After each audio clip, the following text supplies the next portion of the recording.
Well, it has been a quiet week in Lake Wobegon, Minnesota, my hometown. They got a fresh batch of snow up there this last week, which brightened things up.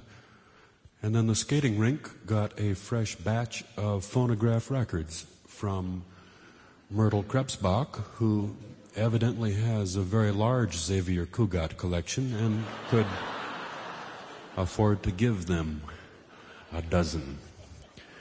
Those Whoopie John records had been wearing a little bit thin, the Parka Polka, but suddenly the old rink came alive, and the old warming house there, or La Casa de Chile, and that glittering rectangle of grace and romance out there on the lake, La Plaza de Amor Norteño, was moving and shaking with people, including some of those old people. It's so amazing to see them strap on the blades, and they become graceful, sort of, and caballeros of the figure eight.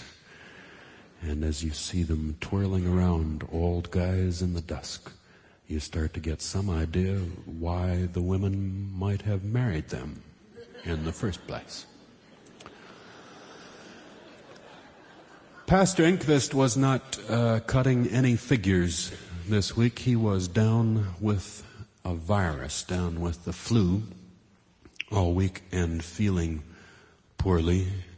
He was feeling achy and had a headache and a sore throat, and mostly just felt exhausted from the time when he woke up in the morning until he went to bed at night. He did not have the kind of flu with vomiting, although he sort of wished he could, just for variety, I think, and to express himself, you know. When you feel as bad as that, you like to have some evidence, you know, that you can tell other people about, not just sit. You like to have some reason. It just felt more or less like a bad case of depression. Sample complete. Ready to continue?